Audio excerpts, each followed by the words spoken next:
Je m'appelle Hervin, je suis responsable des activités drones et robots d'Engie. À côté de ça, je suis le délégué national dédié à la formation pour la Fédération professionnelle du drone civil. Alors le métier de télépilote, en fait, ça consiste à répondre à un besoin. Le but de faire voler un drone, c'est pas le but final. Le drone, il faut vraiment le voir comme un outil qui va répondre à un besoin. Tu prépares tout ce qui est télécommande, moi je m'occupe du drone et de son capteur. Merci. En fonction du besoin du client, si c'est une inspection visuelle, c'est un capteur optique qu'on va prendre, un appareil photo, une caméra. Si c'est une inspection infrarouge, ça va être un capteur infrarouge que l'on va prendre. Donc vraiment le métier, c'est d'être capable de répondre aux besoins du client en travaillant dans un cadre réglementé. Oui, bonjour, Monsieur Brat du groupe Engie. J'appelle pour activer un protocole drone. Le drone peut être utilisé pour des reportages audiovisuels, des belles images de Corse, des belles images d'un chantier, des belles images d'une ville. Ça, c'est l'application numéro 1. Après, il ne faut pas oublier que le drone, à la base, c'est ni plus ni moins que faire voler un capteur. Donc, c'est beaucoup de photographes qui vont faire des photos avec un autre point de vue. Alors, pour exercer ce type de métier, les qualités principales, je pense que c'est dans un premier temps la rigueur. Parce que comme on est dans un cadre réglementé, on ne peut pas faire tout et n'importe quoi.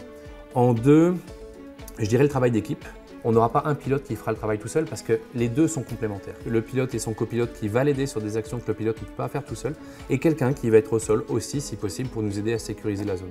On va brancher les parachutes. Ce que tu vas faire, c'est que tu vas décoller et tu vas te mettre à peu près à cette distance-ci.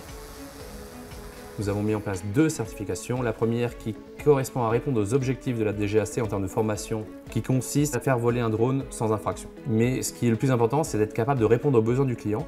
Et ça, c'est la deuxième formation qui sera dédiée à une branche professionnelle. Donc il y aura un CQP télépilote en BTP, un CQP télépilote en sécurité, un CQP télépilote pour l'agriculture. Donc c'est un outil qui vient en complément des certifications professionnelles existantes. Dès qu'on va vouloir inspecter quelque chose en hauteur, par exemple en haut d'un pylône, c'est beaucoup plus rapide en termes de captation de données, de levée de doute ou de prise d'information.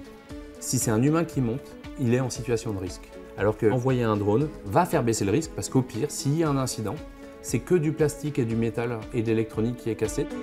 Le drone peut être utilisé pour du suivi de chantier, ça peut être des inspections de réseaux électriques, pylônes ou lignes, ça peut être des réseaux gaziers, ça peut être de la toiture du bâtiment, ça peut être de l'industrie. Il peut y avoir de la vaporisation de produits, par exemple pour du nettoyage de toiture, du démoussage. Enfin, il y a 1000 applications différentes.